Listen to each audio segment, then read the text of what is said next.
Welcome to Pagan Coffee Talk. If you enjoy our content, please consider donating and following our socials.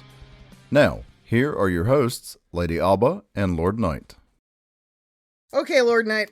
All right. I'm gonna ruffle the feathers of many people. Okay. Yeah. So, I am posing a question. And I'm gonna say something really important. I am not wanting this topic, not that I think we would anyway, but just to be clear for everyone, to be a discussion about transgendered individuals, transgender rights, equality, none of that. Right. Okay? Not what this is about. I am posing a simple question that's not so simple. Is gender really a construct? And if I was to tell you my opinion on this was yes and no. And that's what I want to explore, because we are in a fascinating time, right? Because on one hand, gender is viewed as a construct, it's viewed as a spectrum, right? On the other hand, and yes, of course, we're making the distinction of gender versus biological sex of a entity, okay? But we're also in a time where men, again, as a gender, are the target of so much hate. Right. And men are being thrown under the bus at every corner for this believed idea of a repressive patriarchy. Right. And then somehow, coexisting at the same time, is this idea that the internet is now obsessed with called trad wives or traditional wives. Yeah. But in the modern context, this is a female who wants to stay at home, who wants to cook and clean and maintain a household, but may or may not want children in the equation.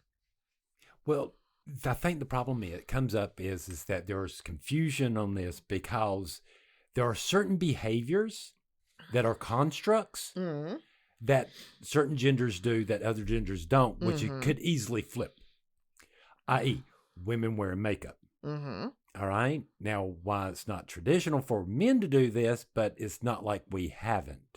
Correct.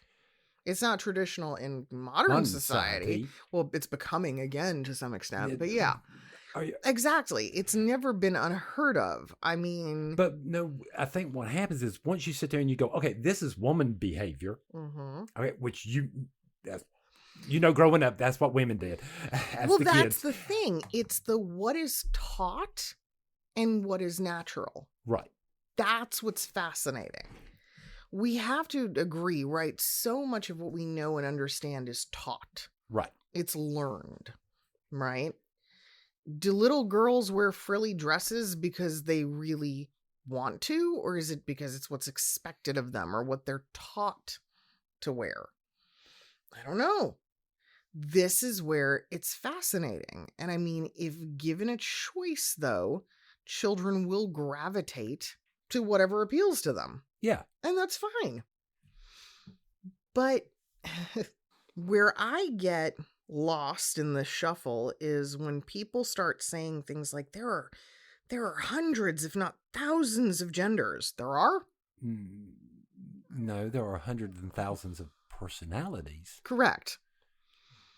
So I don't understand how gender, because, even the idea of non-binary, right, as we know it now, it's either masculine, feminine, or kind of a mix of both. Right. So I only really see it as a handful of choices. I don't see it as like this infinite number. That's what gets me. Well, I think the problem is most people need to look at it from a different point of view. Okay. This person behaving. I remember growing up, and when I was younger, I used to work in a mill. Okay. All right. Back when I was 18. There were certain behaviors back in this time. This is all right, where we're always associated with women. Okay. Like the way they smoked, the way they would hold their cigarettes and stuff Sure. like that. Now, when I actually got out there to the general populace, I started seeing men do the same gestures and stuff that I always associated with women. Okay. This is a construct. Yeah. But a woman acting or being more motherly versus a guy, that's not. Are you with me? So you're talking about instinct. Right. Okay. Gender to me, we need to base on instinct, not what we learn. It is our automatic behaviors. Okay. The behaviors we would have out in the wild. Okay. So, but when human beings are so out of touch with that, how do we get back in touch with that? Well, I mean, you actually got to start thinking about this stuff. What is it that you do naturally? You know, do you really like that color because, well, everybody else likes that color, or do you like that color because you do? Well, let's talk, but okay, you said instinct, right? So let's talk about instinct from that standpoint. Because the kind of instinct I'm talking about is a family's out in the woods walking along, a bear pops out, the kids run behind the father. Right. They scrape their knee, they run straight to their mom. And that's what I mean. Like in a situation like that, like I know in my own house, right? Right. If I hear a calamity inside the house, I am going to run toward it because my base instinct is who is hurt, what got broken. Right. Okay.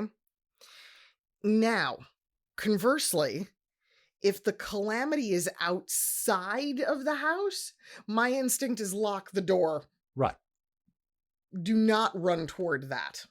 And what's going to be my instinct as a guy? Yours is probably going to be to run toward it. It's going to be to pick up a weapon and start heading that way. Right. Where ironically, the calamity in the house, you're probably going to go, it's fine. It's fine. And right. And that's such a basic thing. But I also see where, again, it's how do we study these things in a time when it's so confusing? I'm not really sure. All right.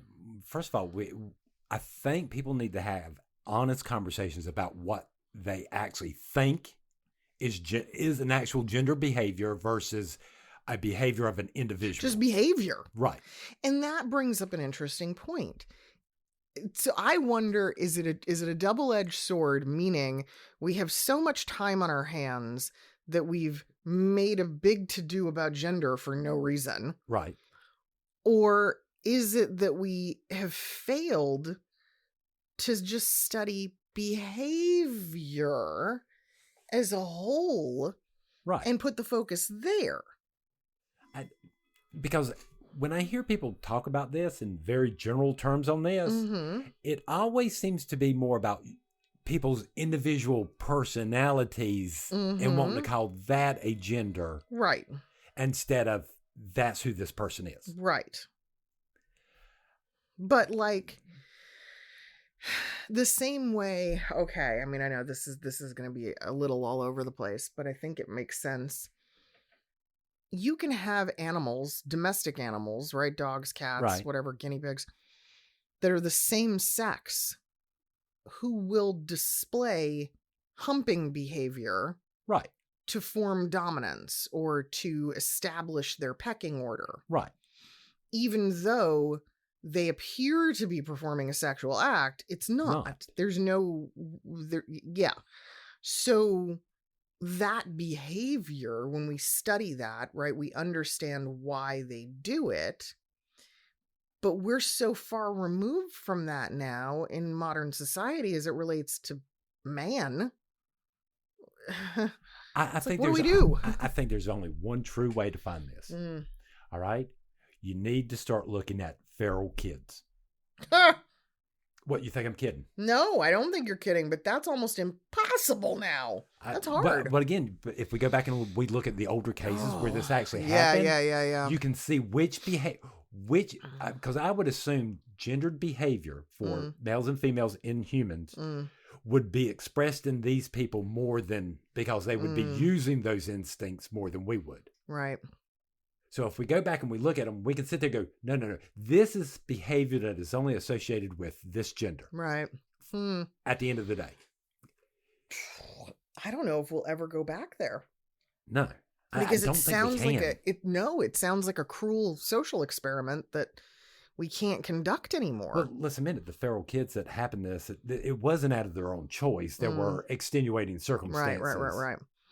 But how is it that we are both so progressive with gender and so repressed with it at the same time? Like I said, we've come so far as a society that people are, gay couples can coexist without having to really put a lot of thought into who's assuming what gender role. Who cares? Who cares? Right?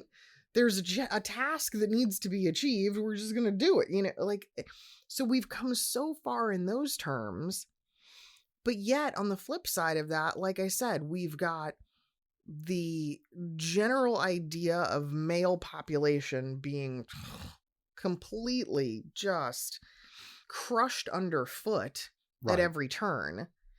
And then, women that almost want to turn back the clock on everything that has been achieved. So, here's the problem you have with guys, all right? Yes, we would do the fight clubs. We would do all this stuff. We would do a lot of the stuff that you see on TV. Okay. All right? If we could. But okay. None of us actually can. But can't you? I mean, look at Jackass. True. Right? All right. You can. But then on the other hand, I've also sat here and watched a video of 4 female cops not take down a 6 foot, 250-pound guy and gets away. But okay. But to another point, right? You hear about, I heard a comedian talk about this recently, and I did find it fascinating that, toxic masculinity, by the definition that most people are using, all masculinity is toxic. Right. That's the point. What is toxic versus what's just masculine? I don't. Yeah. Well, again, when you start thinking about kids in schools, schools are set up. Girls tend to do better in school than guys. Believe it or not. Sometimes, even though girls in junior high start getting lower grades than guys. Well, that's a different. They mature faster. Factor. Yeah, all that stuff. Right? Yeah. But girls are more equipped for that type of intellect. Setting, yes. For that type of setting. Yes. Where guys would rather be out on the field. Yeah, it's a fight. It is a struggle for most men, I believe, to do that. And it's ironic because even in an era where we have kids who have grown up, who are now adult males, right, who hold office jobs and work with computers and do all this stuff, what is their outlet? Video games, fight games, right? Any group setting where they're playing, a video game as a group and hunting and killing and surviving. It's an outlet for it. It's an outlet. Yeah, because and they really do anticipate or look forward to that interaction because truthfully, they don't want to be stuck behind a desk all goddamn day if given an alternative that, made them money without actually breaking their back. Right. Yeah. So again, is that male behavior? Is that? Yeah. And again, you're right. It does. At the end of the day, all male is toxic, according to some people. But where are we going? Like, what does this mean? Does it mean that there will be less of an emphasis on gender and maybe more of an emphasis on sex? Or will it not matter? I'm not sure where it's going.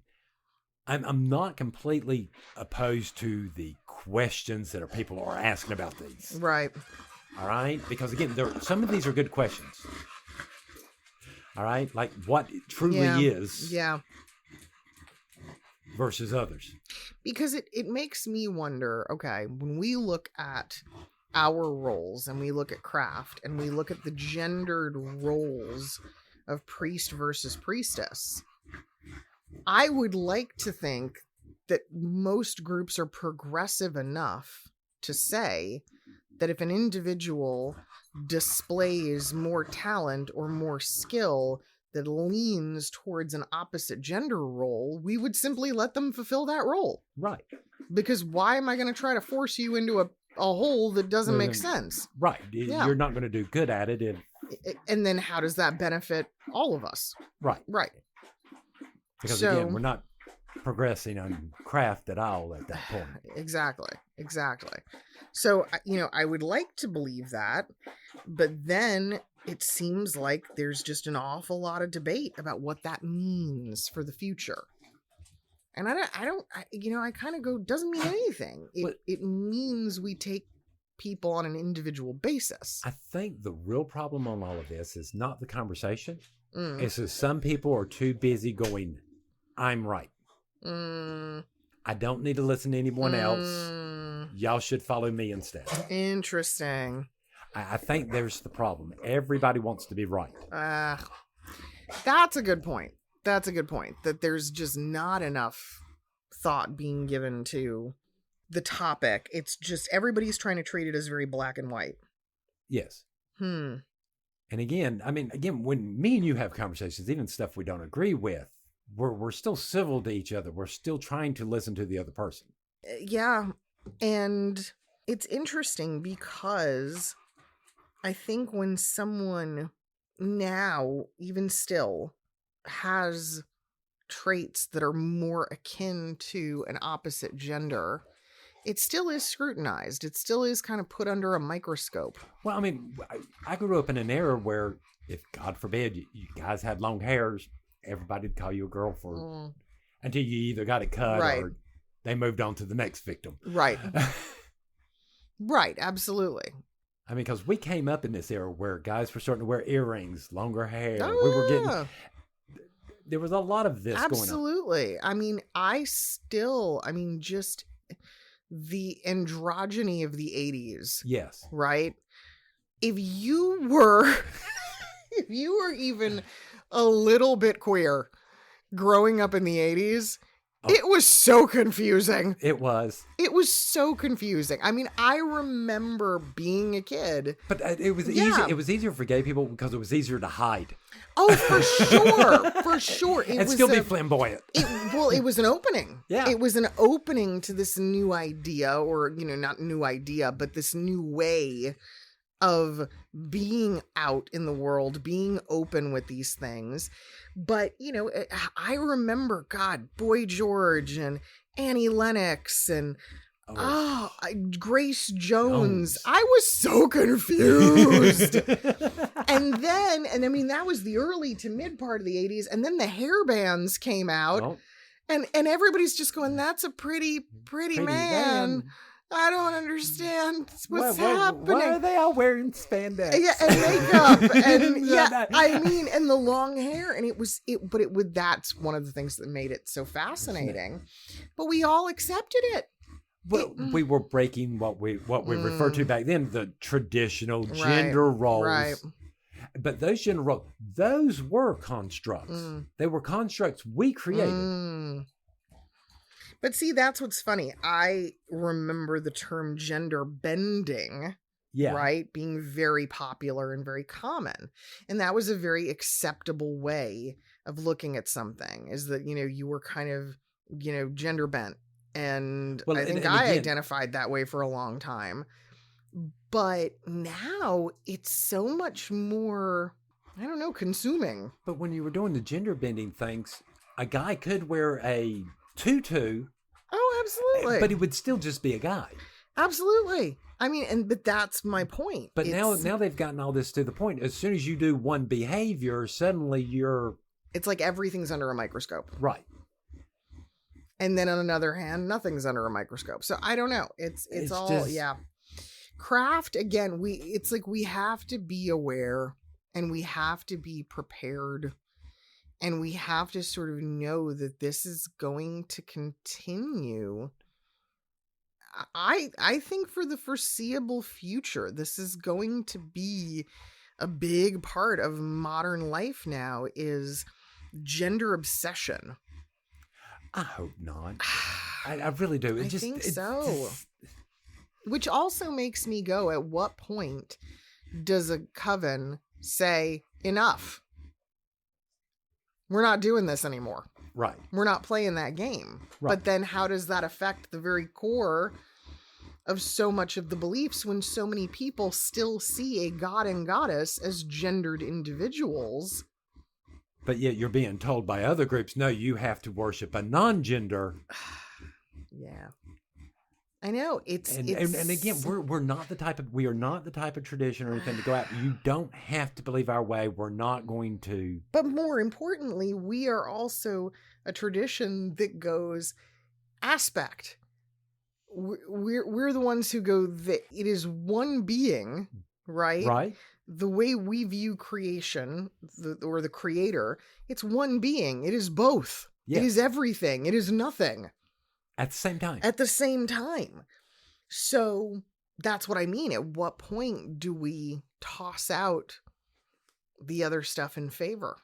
You know, at what point do the gods that we use inside of Circle, the ones that we call upon, at what point do they become a more gender blurred entity?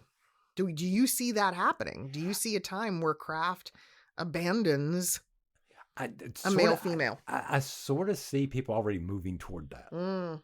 I hear more and more people talk about the concept of the source.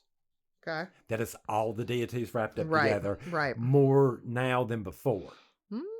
But I also see these same people that talk about it also sit there and go, but we understand the importance of drilling down to this frequency or this specific deity for what we need. Interesting. And I think as we're doing that more and more, we're going to have to start questioning ourselves. What is actual instinct behavior for us versus what we create out of society? Right. Right. That's where we need to start making that dividing line. All right. So, I mean, I'm not sure how we get there. I'm not that kind of researcher.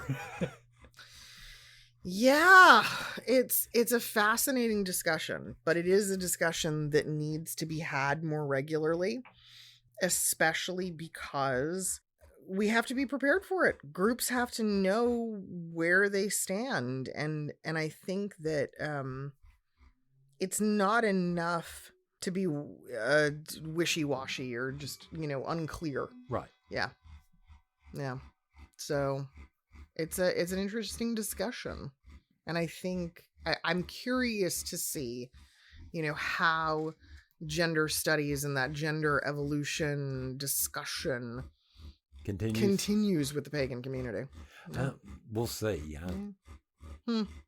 We should ponder it over more coffee. Yay! Thanks for listening. Join us next week for another episode. Pagan Coffee Talk is brought to you by Life Temple and Seminary.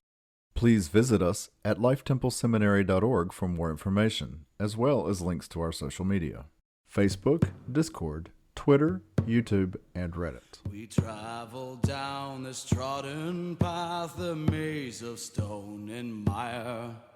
Just hold my hand as we pass by a sea of blazing pyres. And so it is the end of our days, so walk with me till morning breaks. And so it is the end of our days, so walk with me till morning.